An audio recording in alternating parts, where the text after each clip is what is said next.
Hello everyone, welcome to Square Academy. आज हम लोग पढ़ेंगे क्लास 11th और ये एक्सरसाइज है आपका ट्रिगोनोमेट्री चल रहा और ट्रिगोनोमेट्री में ये पार्ट 4 होगा आप लोग का। और आज का जो हेडिंग है हम लोग का बहुत ही इंपॉर्टेंट हेडिंग है, त्रिकोणमितीय फलन। कक्षा 10th में भी हम लोगों ने पढ़ा था त्रिकोणमितीय फलन जो होता है, हम sine cos tan cot cosec sec को हम लोग क्या बोलते थे, त्रिकोणमितीय फलन कहते थे। लेकिन इसमें कुछ चीज़ें ऐसे हम लोग सीखेंगे जो आपने कभी नहीं सीखा होगा, या 10th क्लास में भी जब आपने पढ़ा होगा तो उसको सिर्फ बताया गया होगा कि साइन 90 प्लस थीटा जो होता है आपका कॉस थीटा ही होता है। लेकिन ये होता क्यों है, ये सारी चीज़ें आज हम लोग इस वीडियो में पढ़ेंगे और इस चीज़ की प्रूविंग भी देखेंगे कि साइन जीरो की जो वैल्यू होती है वो जीरो कैसे होती है या कहाँ से आता है। ये सारी चीज़ें हम लोग इस वीडियो में पढ़ेंगे। तो सबसे पहले बात आती है कि जो त्रिकोणमितीय फलन जो हमारा हेडिंग है, ये मैंने यहाँ पे लिख रखा है ट्रिगोनोमेट्री फंक्शन, जिसको हम लोग हिंदी में बोलते हैं त्रिकोणमितीय फलन। तो वास्तव में त्रिकोणमितीय फलन होता क्या है, तो हम लोग ये देखते हैं सबसे पहले कि त्रिकोणमितीय फलन है क्या। तो देखिएगा, सबसे पहले हम लोग क्या करेंगे कि आपने 10th क्लास में, देखिए पहले हम यहाँ पे कुछ चीज़ें 10th की बात करेंगे ताकि मैं आपको 10th के बारे में थोड़ा सा बता दूं, और उसके बाद जो हम लोग 11th क्लास की पढ़े उस पर फिर चलेंगे। तो देखिए 10th क्लास में हमने क्या पढ़ा था कि किसी भी ट्रिगोनोमेट्री फंक्शन के लिए हम लोग क्या करते थे, एक राइट एंगल ट्रायंगल लेते थे, यानी कि एक समकोण त्रिभुज लेते थे। हमने यहाँ पे क्या किया, कोई एक समकोण त्रिभुज ले लिए। यहाँ पे एक आपका समकोण त्रिभुज है और ये त्रिभुज आपका ए बी और सी। जो B है ये आपका 90 डिग्री है, यानी कि 90 अंश का कोण है, और ये C के सामने वाला जो भुजा है, सॉरी एंगल जो है, ये थीटा हमने मान लिया। तो आपको 10th क्लास में पढ़ाया गया होगा कि यदि आप थीटा के सामने की जो भुजा देखते हैं, अगर थीटा के सामने की जो साइड होती है उसको हम लोग क्या बोलते हैं, लंब बोलते हैं। इसको हम लोग क्या बोलते हैं, लंब बोलते हैं। और इस भुजा को हम लोग क्या बोलते हैं, कर्ण बोलते हैं। और इस भुजा को हम लोग क्या बोलते हैं, आधार बोलते हैं। तो ये चीज़ें आपने पढ़ रखा होगा। इसको शॉर्ट में HB लिखते हैं, यानी इंग्लिश में हाइपोटेनियस बोलते हैं। इसको बेस यानी B बोलते हैं, और इसको आप परपेंडिकुलर P बोलते हैं। तो हमने ये पढ़ा था, तो हमने क्या पढ़ा था इन दोनों में, यानी इसमें समकोण त्रिभुज में हमने रिलेशन पढ़ा था। पहला relation sine theta equal to हमने पढ़ा था लंब बटे कर्ण। क्या पढ़ा था, लंब बटे कर्ण। तो यहाँ पे हम लोग लिखेंगे लंब बटे कर्ण, जिसको हम लोग लिखते हैं P/H। दूसरा हमने पढ़ा था कॉस थीटा इक्वल टू, हमने क्या पढ़ा था, कॉस थीटा इक्वल टू आधार बटे कर्ण। क्या पढ़ा था, आधार बटे कर्ण। ये चीज़ें मैं आपको 10th क्लास की कुछ चीज़ें यहाँ पे बता रहा हूँ। इसके बाद हम लोग 11th क्लास की जो है टॉपिक उसको पढ़ेंगे। पहले हम लोग समझ रहे हैं कि त्रिकोणमितीय फलन वास्तव में कहते किसे हैं। हमने जब 10th क्लास में पढ़ा था तो हमने यही पढ़ा था कि sine cos tan cot cosec sec और कोसेट को हम लोग क्या बोलते हैं, त्रिकोणमितीय फलन बोलते हैं, यानी कि ट्रिगोनोमेट्रिक फंक्शन कहते हैं। लेकिन वास्तव में होता क्या है, ये पहले हम लोग आज समझते हैं कि त्रिकोणमितीय फलन किसे कहते हैं। तो देखिएगा अभी, तो कॉस थीटा क्या होता है आपका, आधार बटे कर्ण। तो आप यहाँ पे क्या लिखेंगे, आधार बटे कर्ण। और आपको पता है आधार को हम लोग B से और कर्ण को H से डिनोटेड करते हैं। तीसरा फंक्शन हम लोग का होता है टेन थीटा, और टेन थीटा को हम लोग क्या बोलते थे, लंब बटे आधार। लंब बटे आधार, तो ये हो जाएगा आपका लंब बटा आधार, यानी लंब P हो जाएगा, आधार आपका B हो जाएगा। और इसी का अपोजिट, यानी जिसको रेसिप्रोकल बोलते हैं, तो साइन का क्या होता था, कोसेक थीटा। साइन का क्या होता था, कोसेक थीटा। तो हम लोग कोसेक थीटा को, कोसेक थीटा आपका क्या हो जाएगा, ये हो जाएगा कर्ण बटे लंब। कर्ण बटे लंब, तो इसको हम लोग लिखेंगे H/P। और कॉस थीटा का अपोजिट क्या होता है, सेक थीटा। कॉस का क्या होगा, सेक। तो सेक थीटा इक्वल टू क्या हो जाएगा आपका, कर्ण बटे आधार। कर्ण बटे आधार, कर्ण बटे आधार, जिसको हम लोग बोलते हैं H/B। इसी प्रकार से टेन का क्या होता है opposite, cot theta. Cot theta आपका क्या होता है, ये होता है आपका आधार बटे लंब। आधार बटे लंब, आधार बटे लंब, और इसको हम लोग लिखते हैं B/P। तो ये चीज हमने क्या किया था कि 10th क्लास में पढ़ा था, और 10th क्लास में हमने यही रिलेशन भी पढ़ा था, जिसको हम लोग पढ़ते थे ट्रिगोनोमेट्रिक अनुपात, सॉरी ट्रिगोनोमेट्री रेशियो, जिसको हिंदी में बोलते हैं त्रिकोणमितीय अनुपात। तो हम लोग वहां पे इस साइन कॉस टेन कोसेक और सेक और कॉट को हम लोग क्या बोलते थे, ट्रिगोनोमेट्री रेशियो बोलते थे, त्रिकोणमितीय फलन बोलते थे। लेकिन जब आप 11th क्लास में पढ़ेंगे तो त्रिकोणमितीय फलन वास्तव में होता क्या है, तो ये जो थीटा दिख रहा है ना आपको, ये थीटा ही इस यानी त्रिकोणमितीय फलन के जो मान होते हैं, थीटा की जो वैल्यू होती है, उसी को हम लोग क्या बोलते हैं, त्रिकोणमितीय फलन बोलते हैं। क्या बोलते हैं, त्रिकोणमितीय फलन। तो आपसे यदि आपसे कोई भी पूछे कि त्रिकोणमितीय फलन होता क्या है या किसे कहते हैं, तो आप क्या बताएंगे कि इस थीटा का जो मान होता है, साइन कॉस टेन जो होता है, वास्तव में उसी मान को हम लोग क्या बोलते हैं, त्रिकोणमितीय फलन बोलते हैं। तो ये हमारा साइन कोसेक टेन कॉट क्या कहलाता है, त्रिकोणमितीय फलन कहलाता है। तो इसलिए आप एक बार इसको नोट कीजिए, फिर आगे हम लोग बता रहे हैं यानी पढ़ेंगे। या आप यहाँ पे ये सब लिख सकते हैं कि इस यानी साइन कॉस टेन को ही हम लोग क्या बोलते हैं, त्रिकोणमितीय फलन बोलते हैं। जल्दी से नोट कीजिए इसको।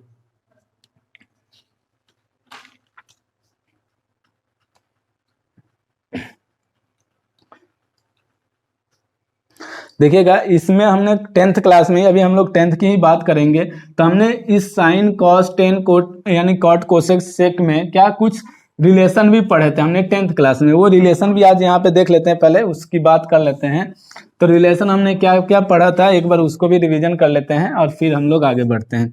तो देखिएगा, जो हमने पढ़ा था रिलेशन पहला, sine square theta plus cos square theta क्या होता है, 1। ये आपने 10th क्लास में पढ़ा होगा, पहला relation sine square theta plus cos square theta.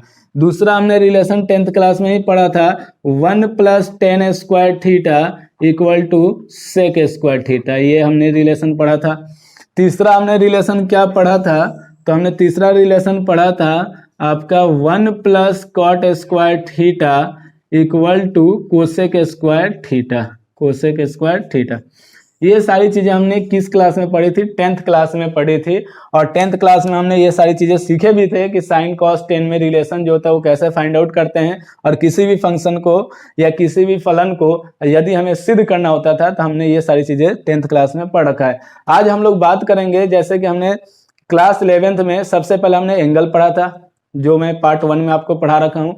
Angle किसे कहते हैं, एंगल के जो मेजरमेंट करने की विधियाँ होती है, मेथड होता है, वो कितने प्रकार की होती है, 2 प्रकार की। और कौन कौन सी होती है, तो एक था आपका डिग्री मेथड और एक था आपका रेडियन मेथड।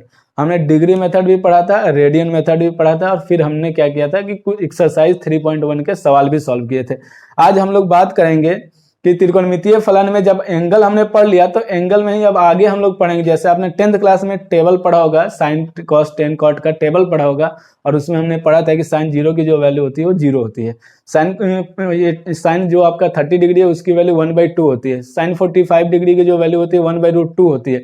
तो 10th क्लास में आपने देखा होगा कि साइन 30 डिग्री की वैल्यू की जो प्रूविंग था वो दिया हुआ था, साइन 45 डिग्री की प्रूविंग है वो दिया हुआ था, लेकिन आपके साइन 0 डिग्री की वैल्यू की प्रूविंग और साइन 90 डिग्री की प्रूविंग नहीं दी हुई थी। तो आज हम लोग ये सारी चीजें सीखेंगे कि साइन 0 डिग्री की वैल्यू 0 क्यों होता है, या कॉस 0 डिग्री की वैल्यू 1 क्यों होता है। ये सारी चीजें आज हम लोग क्लास 11th के नेक्स्ट टॉपिक में पढ़ेंगे। तो आप हेडिंग डालेंगे इसमें, इसको जल्दी से आप पहले नोट कर लीजिए, इसको बहुत इंपॉर्टेंट है, क्योंकि आपको 10th की कुछ चीजें याद होनी चाहिए और ये आपके लिए मोस्ट इंपॉर्टेंट है। तो आप इसको जल्दी से नोट कीजिए।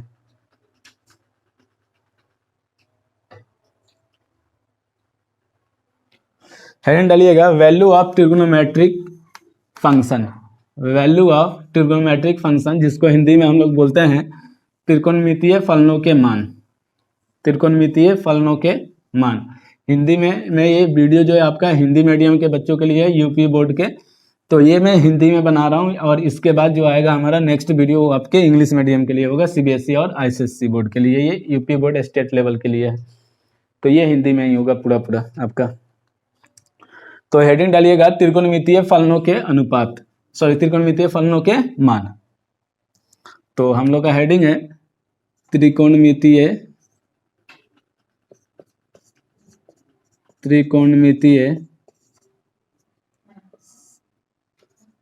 फलनों के मान।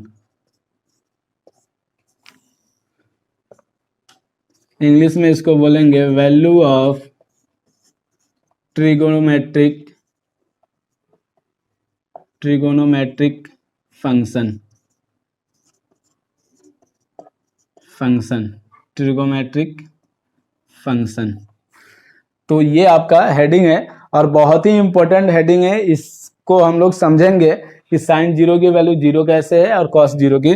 तो देखिएगा इसमें हम लोग क्या करेंगे, आपने रेडियन मेथड पढ़ा होगा और रेडियन मेथड में मैंने आपको यही बताया था कि यदि किसी सर्कल की एक इकाई चाप की लंबाई द्वारा और एक इकाई त्रिज्या के द्वारा जो केंद्र पर एंगल बनता है यानी कोण बनता है उसी को हम लोग क्या बोलते थे, एक रेडियन।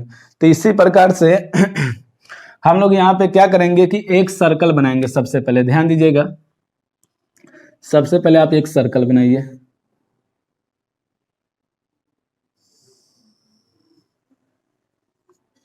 ये आपका एक सर्कल हुआ और हमने क्या किया, एक्स वाई प्लेन ले लिए। ये एक्स एक्सिस और ये वाई एक्सिस आपका प्लेन है।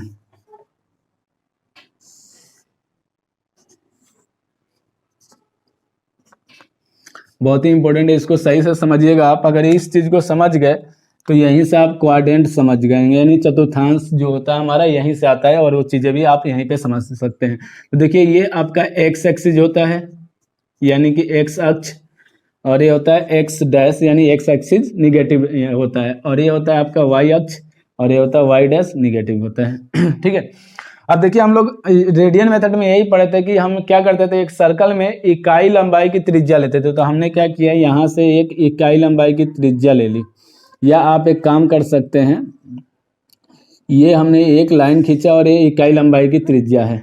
इसकी जो लंबाई है वो कितनी है, एक इकाई है। त्रिज्या इसकी कितनी है, एक इकाई की है। और हमने यहाँ पे एक पॉइंट P ले लिया और मान लिया कि P के जो निर्देशांक है, यहाँ पे सपोज कर लीजिए कि P के जो निर्देशांक है A, B है, स्मॉल a है और स्मॉल b है, A, B है। और आपको पता है जब ये एक इकाई त्रिज्या है तो ये यहाँ से यहाँ तक भी तो एक ही इकाई त्रिज्या होगी, यहाँ से यहाँ तक भी इसकी लेंथ जो होगी वो कितनी होगी, एक इकाई होगी, यानी कि इसकी त्रिज्या ये भी कहलाएगी। केंद्र यही है ना इसका, सेंटर। और जब हम सेंटर से इसको मापेंगे तो मेजरमेंट करेंगे तो ये एक इकाई होगा। तो यहाँ के अगर मैं आपसे निर्देशांक पूछूं, सपोज हम लोग इस यानी पॉइंट को A, इस पॉइंट को हम लोग B मान लें और इस पॉइंट को हम लोग C मान लें और इस पॉइंट को D मान लें। तो देखिए अब यहाँ का अगर ये यहाँ से यहाँ तक 1 है तो यहाँ का निर्देशांक A का निर्देशांक 1, 0 होगा। ये तो क्लियर है। इसी प्रकार से अगर आप इस एक्सिस की बात करें, यानी कि देखिएगा यहाँ पे पहले समझ लेते हैं पहले इसको। तो ये हमने मान लिया कि x इसकी लंबाई है, यानी जिसको आर्क बोलते हैं, चाप बोलते हैं। तो ये यहाँ से यहाँ तक मूव करके x लंबाई का चाप बनाता है। तो ये कितने रेडियन का यहाँ पे कोण बनाएगा, तो हमने मान लिया थीटा रेडियन का एंगल बना रहा है ये यहाँ पे। तो जब ये आर्क जो है ये घूमते घूमते ये इस प्रकार से यहाँ पे आ जाएगा, इस बिंदु पे, बी बिंदु पे, ये यहाँ से मूव किया तो यहाँ पे आके रुका, फिर ऐसे मूव करते हुए यानी घूमते हुए ये यहाँ पे आके रुक जाए। तो बी पॉइंट पे इसके निर्देशांक कितने होंगे, तो 1, 0 है। तो आप बी पॉइंट पे देखेंगे तो क्या हो जाएगा, 0, 1 हो जाएगा, क्योंकि आपको पता है एक्स एक्सिस यहाँ पे क्या हो गया, 0 हो गया, और वाई एक्सिस लिखेंगे। इसी प्रकार से जब ये यहाँ से मूव करते हुए इस प्रकार से आएगा और यहीं पे आएगा सी बिंदु पे, तो ये कितना हो जाएगा आपका -1, 0 हो जाएगा, क्योंकि आपकी त्रिज्या तो समान ही रहती है। इसी प्रकार से जब ये यहाँ से मूव करते हुए यानी घूमते हुए आएगा और इस बिंदु पे आ जाएगा, तो इस बिंदु पे आपके निर्देशांक क्या हो जाएंगे, 0, -1 हो जाएंगे। तो ये जल्दी से आप नोट कीजिए। अब देखिएगा यहाँ पे समझिएगा, हम अब यदि हम इसकी बात करें कि ये वाली जो लाइन है यहाँ पे अगर हम इसको ड्रॉ कर दें इस प्रकार से, ध्यान दीजिएगा, बहुत ही इंपॉर्टेंट मैं ये चीज़ आपको समझा रहा हूँ। ये अगर चीज़ आप समझ गए तो यहाँ से सारी वैल्यू निकल जाएगी। तो देखिए यहाँ पे हम एक लाइन ड्रॉ कर दिए, ये यही तो होगा। और हमने मान लिया कि ये जो बिंदु है आपका, ये जो बिंदु है आपका, ये यहाँ पे O है, तो यहाँ पे हमने मान लिया कि ये P' है। और यहाँ देखिए अब आप यहाँ पे A, B का मतलब है एक्स एक्सिस पे A होगा, तो यहाँ से यहाँ तक की दूरी जो होगी वो A होगी। पूरी डिस्टेंस जो थी 1 था, लेकिन हम यहाँ से यहाँ तक की डिस्टेंस की बात करेंगे तो ये कितना होगा, A होगा, स्मॉल a। और ये वाली जो y एक्सिस है इसकी डिस्टेंस कितनी हो जाएगी आपकी, B हो जाएगी, क्योंकि ये हमारा B कहलाएगा, ये वाली B कहलाएगा। तो हम सबसे पहले यहाँ पे रिलेशन देखेंगे। सबसे पहले हम लोग रिलेशन क्या देखेंगे, तो देखिएगा, या आप एक काम कीजिए, त्रिभुज ले लीजिए, त्रिभुज OPP'। तो OPP', तो आप यहाँ पे ध्यान दीजिएगा, तो ये तो आपका 90 डिग्री बन ही रहा है। तो आप जानते हैं कि पहला पॉइंट अगर हम बात करें साइन थीटा इक्वल टू, क्योंकि यहाँ पे एंगल क्या है, थीटा है, तो साइन थीटा इक्वल टू क्या होता है, लंब बटे कर्ण। तो देखिए सामने वाली भुजा कितनी है, लंब, और कर्ण कितना है, एक। तो आप यहाँ पे हिंदी में पहले मैं लिख दे रहा हूं कि लंब बटे कर्ण,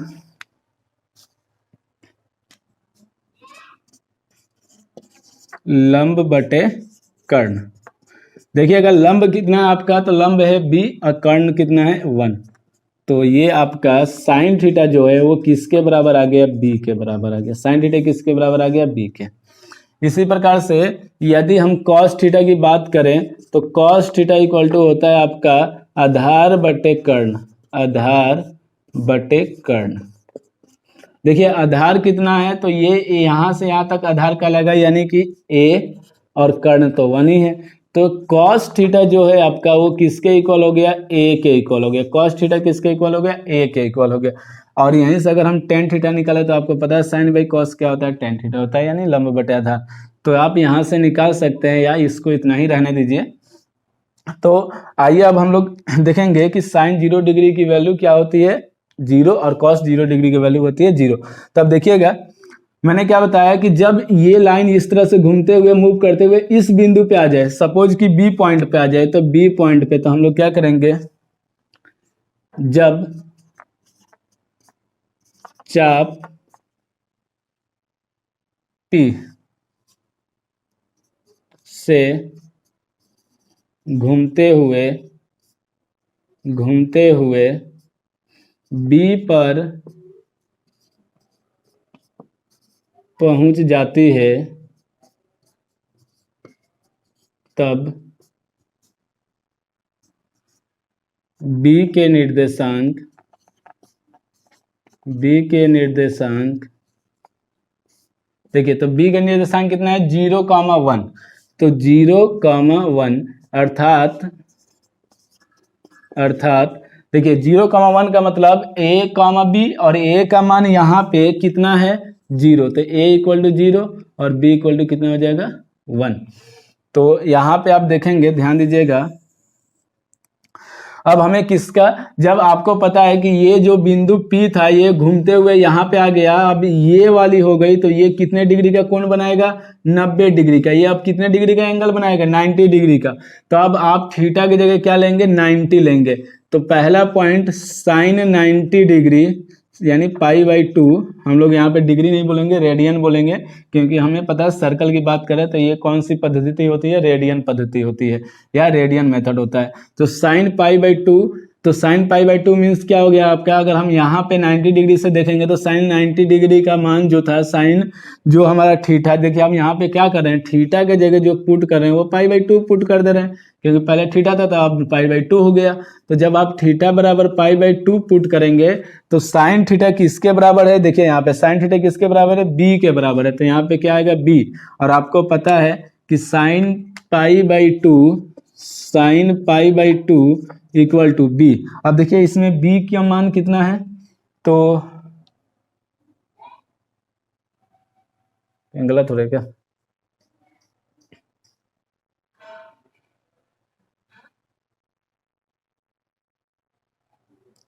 जैसे साइन 90 की वैल्यू है, सही है।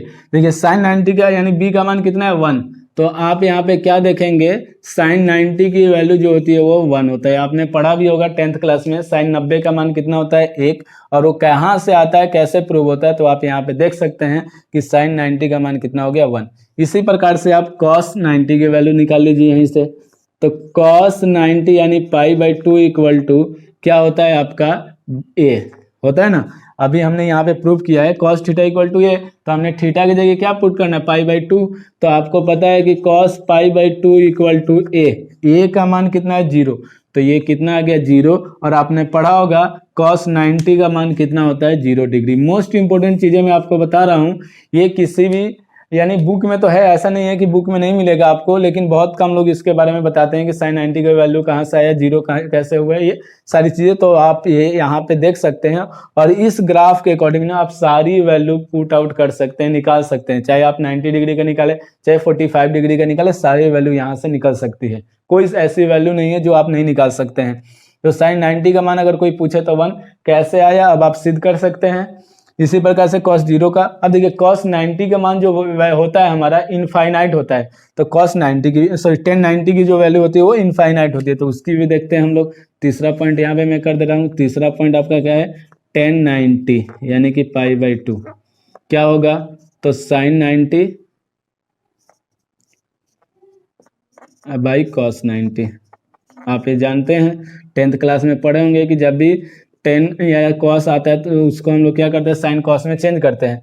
तो देखिए sin 90 का मान कितना है 1 और cos 90 का मान कितना है 0, और आपको पता है 0 से किसी भी नंबर को आप डिवाइड करते हैं कितना आता है, इनफाइनाइट। इस प्रकार से tan 90 की वैल्यू कितनी हो जाएगी, इनफाइनाइट हो जाएगी। जल्दी से इतना आप नोट कीजिए, बहुत जल्दी से।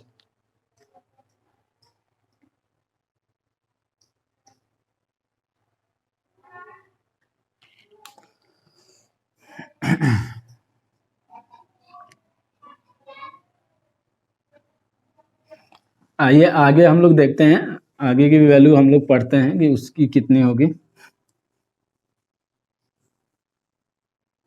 अभी तक हमने 90 डिग्री की वैल्यू निकाले, अब आगे निकालते हैं इसके और भी वैल्यू। देखिए ये बहुत ही इंपॉर्टेंट है, कभी भी आप ना मैथ को रटिए नहीं, मैथ को आप क्या कीजिए, उसको प्रैक्टिस कीजिए, खूब लगाइए उसमें और रीजन ढूंढिए कि ये कैसे हुआ। और नहीं आए तो आप कमेंट बॉक्स में मुझे कमेंट कीजिए, मैं उसका रीजन दूंगा आपको। तो देखिएगा इसके बाद हम लोग क्या करेंगे,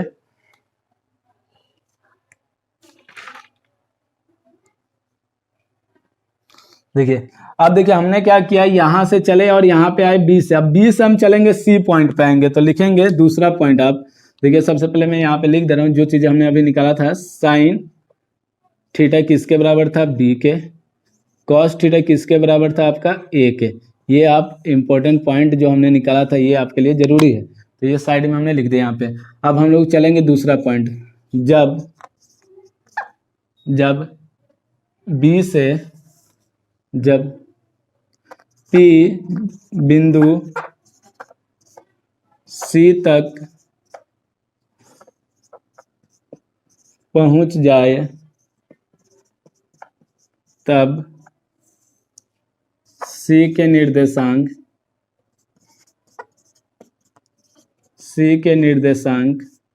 देखिए सी के निर्देशांक -1,0 एक चीज़ यहाँ पे आप नोट कर लीजिए, आपको ये पता है ये कितने डिग्री होता है, यहाँ पे 0 डिग्री होता है, और ये कितने डिग्री होता है आपका π/2 होता है, और ये कितने डिग्री होता है आपका 180 होता है, ये कितना होता है आपका 3π/2 होता है यानी कि 270 होता है, और ये कितना होता है आपका 360 यानी 2π, इसको इतना भी बोला जाता है। ठीक है, तो आप यहाँ पे आप देखिए -1 से 0, तो इसका मतलब ये हो गया कि a की जो वैल्यू है -1 है और b का जो मान है वो 0 है।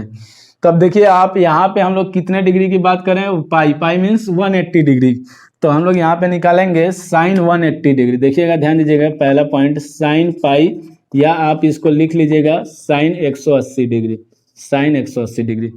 तो आपको पता है कि हमने थीटा की जगह क्या पुट कर रहे हैं, पाई पुट कर रहे हैं, तो आपको पता है कि साइन पाई इक्वल टू या साइन 180 डिग्री, दोनों में से कोई भी आप लिख सकते हैं। तो साइन 180 डिग्री का मान देखिए, साइन किसके बराबर है, बी के बराबर, और साइन बी यहाँ पे कितना है, आप यहाँ पे पहले बी लिख लीजिए, तो साइन पाई इक्वल टू कितना हो जाएगा 0, और जब आप निकालेंगे साइन 180 डिग्री का मान तो आपका 0 ही आएगा। तो ये प्रूफ हो गया कि साइन 180 का मान कितना होता है 0। दूसरा पॉइंट देखते हैं, कॉस पाई इक्वल टू ए, क्योंकि कॉस थीटा किसके इक्वल है, ए के, कॉस पाई इक्वल टू कितना हो जाएगा आपका ए आप देखेंगे तो ए यहाँ पे देखिए ये कितना है -1, तो आप जब फाइंड आउट करेंगे कि कॉस 180 का मान कितना होता है तो -1 आ जाएगा, 100% इतना ही आएगा। आप एक बार ट्राई कर लीजिएगा प्रूफ, ये प्रूफ भी मैं करा रहा हूँ आपको, बस ये तरीका आपका सिंपल है या ये प्रूफ करने का। ठीक है, तीसरा पॉइंट टेन का, देखिए इसी प्रकार से बाकी 3 फंक्शन आप निकाल सकते हैं, तो आप घर पे ट्राई कीजिएगा। जैसे साइन कॉस 10 का हमने निकाल दिया, तो इसका अपोजिट करना है आपको, तो चीजें घर पे आप ट्राई कीजिएगा। ठीक है, 10 का देख लीजिए, 10 पाई, तो 10 पाई मीन्स क्या हो जाएगा आपका साइन पाई और डिवाइड में कॉस पाई। साइन पाई की वैल्यू कितनी है तो 0 है, और कॉस पाई का मान -1, तो आपको पता है कि 0 को किसी भी नंबर से डिवाइड कर दीजिए 0 ही आएगा। तो साइन 180 का मान कितना, सॉरी tan 180 का मान कितना होता है 0। तो जल्दी से फटाफट आप इसको नोट कीजिए। हमने सबसे पहले किसका निकाला, π/2 यानी 90 डिग्री, फिर हमने कितना निकाला 180 डिग्री का मान, तो ये 180 डिग्री, ये सारी प्रूविंग है आपकी 180 डिग्री की। इसके बाद हम लोग पढ़ेंगे 270 डिग्री की वैल्यू, जल्दी से नोट कीजिए इतना।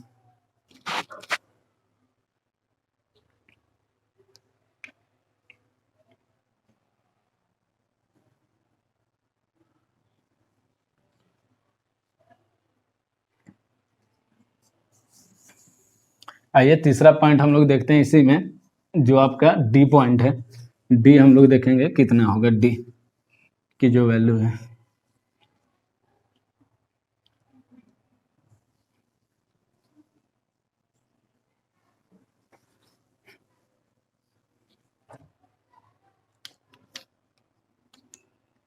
देखिएगा तीसरा पॉइंट आपका क्या है, जब बिंदु P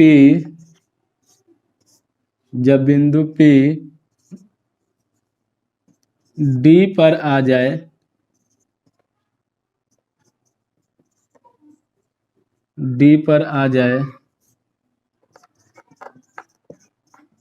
तब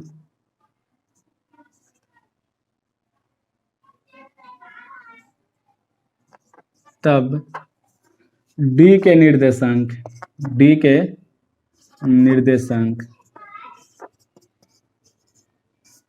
देखिए आप इसको 180 भी पढ़ते हैं, ये मैं उसमें भी लिख दे रहा हूँ, और ये 90 डिग्री होता है, ये आपका 0 से 360 डिग्री होता है, दोनों होता है यहाँ पे, और यहाँ पे आपका होता है 270 डिग्री।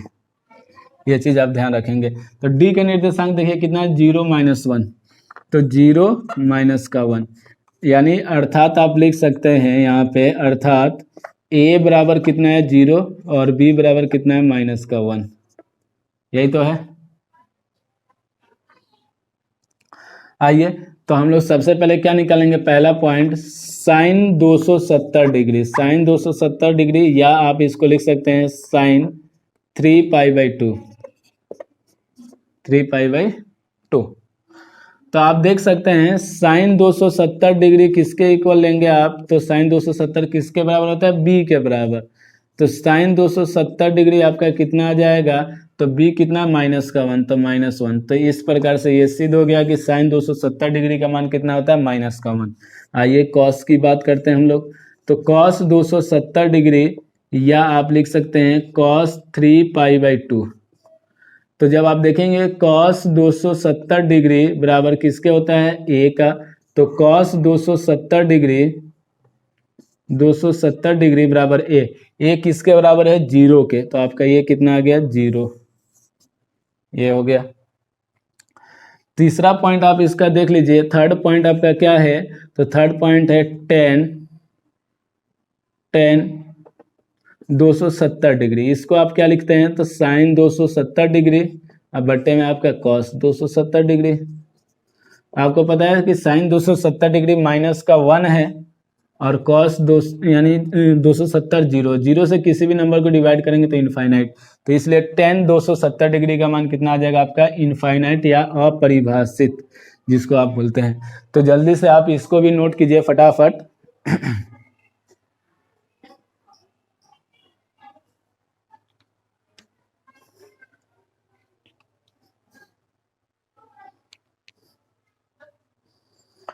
आइए अब हम लोग फिर से, यानी हमने यहाँ से चालू किया, घूमते घूमते यहाँ पे आए, अब फिर से दोबारा से इसी पॉइंट पे आएंगे, तो यानी कि हमारा ये 4th पॉइंट हो जाएगा। फिर से हम लोग ए बिंदु की अब बात करेंगे। तो ये बहुत ही इंपॉर्टेंट है आपका साइन 90 डिग्री, ये सारी चीज़ें आज मैंने आपको प्रूव करा दिया कि 0 ही क्यों होता है, कॉस 90 का मान, साइन 90 का मान 1 ही क्यों होता है, ये सारी चीज़ें हम लोगों ने आज प्रूविंग में सीख ली है। ठीक है, तो आइए आगे हम लोग देखते हैं।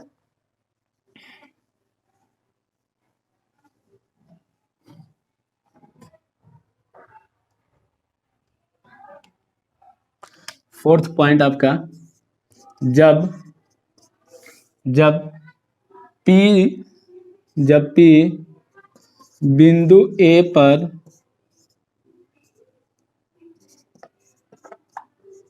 पहुंच जाए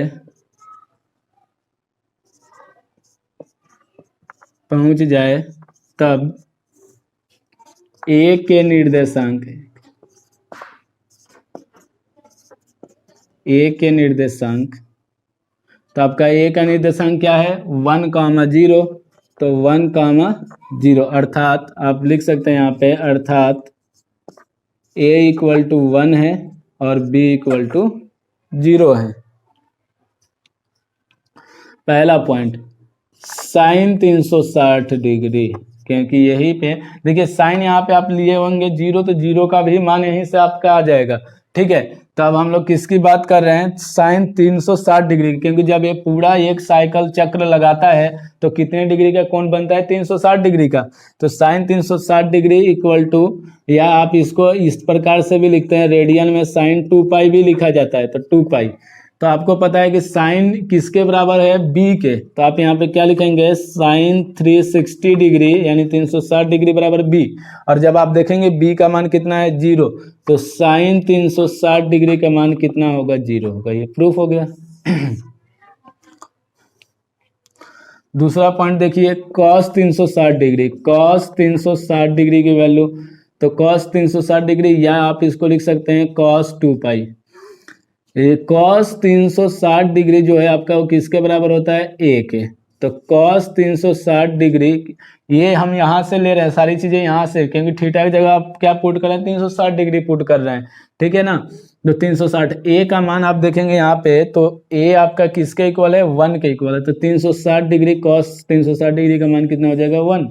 और थर्ड पॉइंट की मैं बात करूँ टेन 360 डिग्री की, तो आपका ये आ जाएगा साइन 360 डिग्री और डिवाइड में कॉस 360 डिग्री।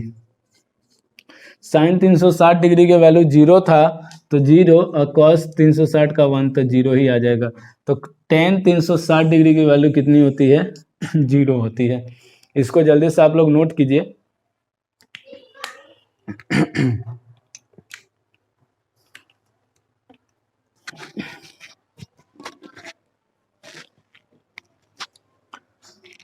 तो आज हम लोगों ने सबसे पहले क्या पढ़ा, त्रिकोणमितीय फलन किसे कहते हैं, और हमने त्रिकोणमितीय फलन के बारे में पढ़ा, 10th क्लास की कुछ चीजें हमने सीखा यहाँ पे।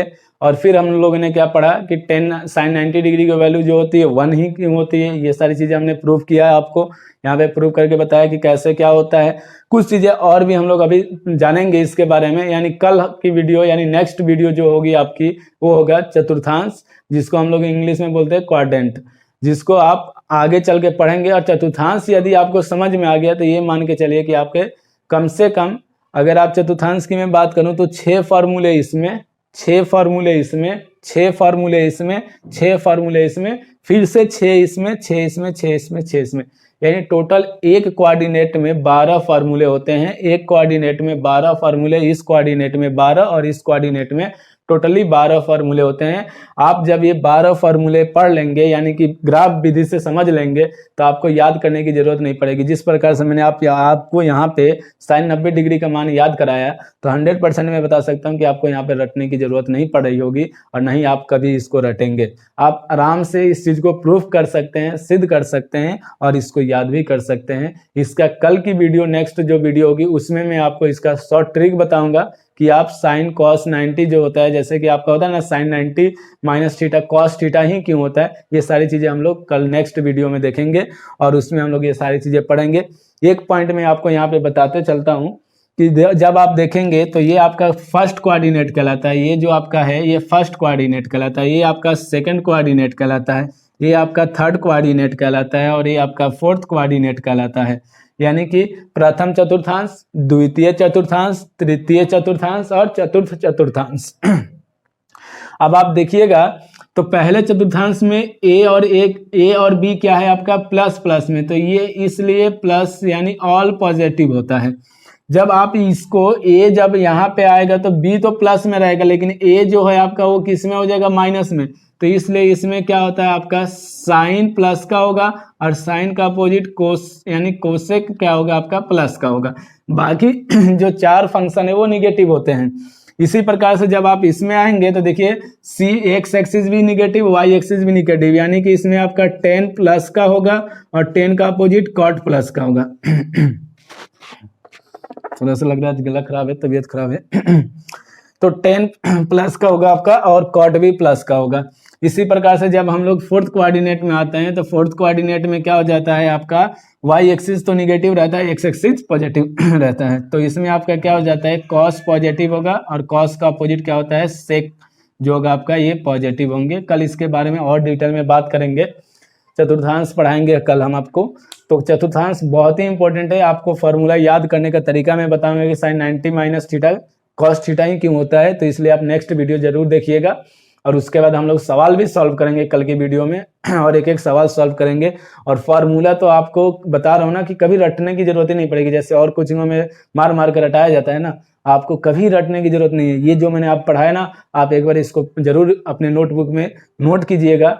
100% बता रहा हूँ कि आपको ये चीज़ें याद हो जाएगी एक बार लिखने से ही, उसके बाद आपको लिखने की जरूरत नहीं पड़ेगी। जब भी आप देखेंगे तो आपके दिमाग में ये डायग्राम आ जाएगा और आप हर वैल्यू बता सकते हैं कि कैसे क्या हुआ है। ओके, तो यदि आप पहली बार ये वीडियो देख रहे हैं हमारी या हमारे प्लेटफॉर्म पे पहली बार आए हैं तो प्लीज़ आपसे रिक्वेस्ट है कि आप चैनल को सब्सक्राइब कीजिए, वीडियो को लाइक कीजिए और अपने दोस्तों में शेयर कीजिए। जय हिंद, जय भारत।